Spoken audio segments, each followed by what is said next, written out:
चलो बच्चा स्टार्ट करते हैं एक और नया सम। ये सम में आपको तीनों पॉइंट कवर किए गए, जहां पे बोला हुआ है कि दो, पहले तो क्या है वो समझ लेते हैं। दो लीनियर पैर दिए गए और आपको बोला गया है कि सर लीनियर पैर है वो उसके अलग अलग सॉल्यूशन बोले गए। आपको बोला गया है इन्फिनिटी मैनी सॉल्यूशन होगा तो के की वैल्यू क्या होगी, नो सॉल्यूशन होगा तो के की वैल्यू क्या होगी, और यूनिक सॉल्यूशन कब होगा वो आपको पूछा गया है। तो यहाँ पे आपको पहले फर्स्ट ऑफ ऑल जो गिवन इंफॉर्मेशन है वो प्रॉपर पढ़ लेते हैं। Find out the value of k each of the following system. तो हमें के की वैल्यू फाइंड आउट करनी है कब, तो आपको बोला गया है कि सर यूनिक सॉल्यूशन होगा तब, नो सॉल्यूशन होगा तब।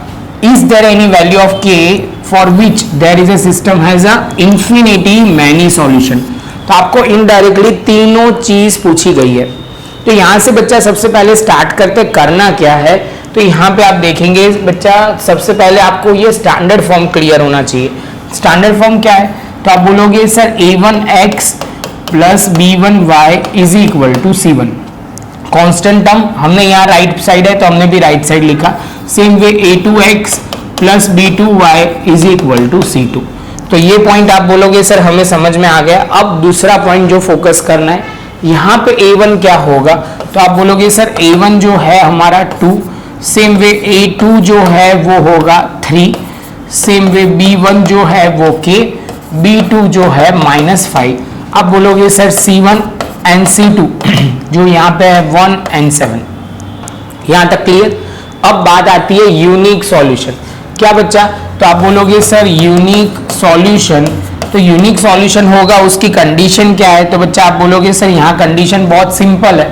क्या लिखना होता है, a1 upon a2, a1 upon a2 equal not equal to b1 upon b2। तो यहाँ हमें वो पता है कि इसके अलावा जो भी वैल्यू आएगी वो यूनिक सॉल्यूशन होगा। तो यहाँ पे अब k की वैल्यू हम फाइंड आउट करते हैं। तो यहाँ पे हम लिखेंगे k इज इक्वल, आप बोलोगे सर पहले तो ये लिख दो, a1 जो है 2/3, b जो है वो k है और यहाँ पे -5 को सामने ले जाएंगे तो 2 into -5 upon 3 not equal to k. तो यहाँ पे आप बोलोगे 10/3 is not equal to k. तो यहाँ पे यूनिक सॉल्यूशन के की जो वैल्यू होगी 10/3 के अलावा कुछ भी हो सकती है। हमें तो खाली ये वैल्यू छोड़ के के की वैल्यू ढूंढनी थी, हमने ढूंढ लिया। अब आगे चलते बच्चा दूसरा पॉइंट, क्योंकि यहाँ पे मुझे वो समझाना है, आपको बेसिक कंसेप्ट क्लियर करना है, वो इंपॉर्टेंट है। उसके बाद बच्चा बोला हुआ है नो सॉल्यूशन। नो सॉल्यूशन मतलब आप बोलोगे सर यहाँ पे a1 upon a2 is equal to b1 upon b2 होता है but not equal to c1 upon c2। तो यहाँ पे वो क्लियर करना है। सबसे पहले यही पॉइंट को यहाँ ध्यान में रखना है। तो यहाँ पे आप बोलोगे सर सेम सिचुएशन रिपीट होगी, 2/3 इक्वल टू k 5/-5। तो यहाँ पे आप वो लेंगे सेम वे और यहाँ पे आप लिखोगे नॉट इक्वल टू 1/7। तो 1/7 तो आप एज यूजुअल हर बार हम ये दोनों को कंपेयर करना पड़ेगा, तो यही हम कंपेयर करेंगे। तो ये कंपेयर करेंगे तो ये कुछ इस तरह होगा, 2/2 इंटू -5 तो हो जाएगा -10/3 इज इक्वल टू के। आप बोलोगे सर ये जब वैल्यू होगी तब नो सॉल्यूशन होगा, यहाँ यूनिक सॉल्यूशन नहीं होगा, यहाँ पे नो सॉल्यूशन होगा। ये दूसरी कंडीशन हुई। C1 अपॉन C2 कंपेयर नहीं करेंगे, वो बोला ही है कि दोनों वैल्यू इक्वल नहीं आएगी। और लास्ट में है बच्चा नो सॉल्यूशन के बाद है इंफिनिटी सॉल्यूशन पॉसिबल है, ऐसा उन्होंने पूछा है।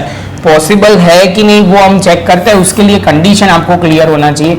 a1 upon a2 is equal to b1 upon b2 equal to c1 upon c2। यहाँ तक क्लियर है। a1 जो है बच्चा वो आप बोलोगे 2/3, k की वैल्यू है k, मतलब b1 की वैल्यू है k, यहाँ पे -5 इक्वल टू 1/7। अब ये तीनों वैल्यू कैसी है, इक्वल है। तो हम कंपेयर पहले कैसे करेंगे, तो बच्चा एज यूजुअल हम पहले ये दोनों को कंपेयर करते हैं, उसके बाद आप बोलोगे सर क्या कंपेयर करोगे, तो हम ये जो वैल्यू है ऐसे तो ये दोनों हम कंपेयर करते हैं, लेकिन ये दोनों कंपेयर कर ही नहीं सकते क्योंकि रीजन मैं समझाता हूँ बाद में।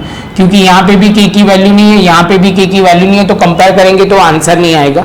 सबसे पहले आप बोलोगे सर करना शुरू करते हैं तो ज्यादा समझ में आएगा। देखो बच्चा, तो यहाँ पे मैंने क्या लिया, ये दोनों की वैल्यू ली, जो यहाँ पे हम लेंगे तो सबसे पहले आप बोलोगे सर यहाँ पे जो होगा वो क्या होगा, 2/3 इक्वल टू k -5 सामने जाएगा तो यहाँ पे 10/3 3 आ जाएगा। तो ये k की एक वैल्यू हो सकती है, समझ में आ रहा है, इन्फिनिटी मैनी सोल्यूशन होता है। तो अब यहाँ कंपेयर करते हैं ये दोनों को, तो आप बोलोगे k by -5 is equal to 1/7, सामने जाएगा तो k इज इक्वल टू -5/7।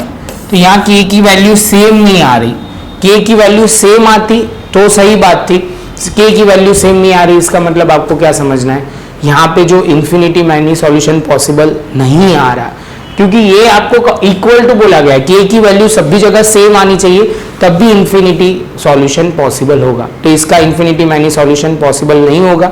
अब बच्चा बोलेगा सर एक पॉइंट देख लो, यहाँ पे भी तो हो सकता है ना, ये 2/3 है, यहाँ 1/7 है, उसको कंपेयर करते हैं। बच्चा इसमें k है, देखो मैं क्या बोलना चाह रहा हूँ वो देख लो, 2/3 इक्वल टू 1/7, इसमें k है ही नहीं तो कैसे आप ढूंढोगे, समझ में आ रहा है। तो ये कंपेयर नहीं कर सकते, इसके साथ बच्चा हमारा ये सम खत्म।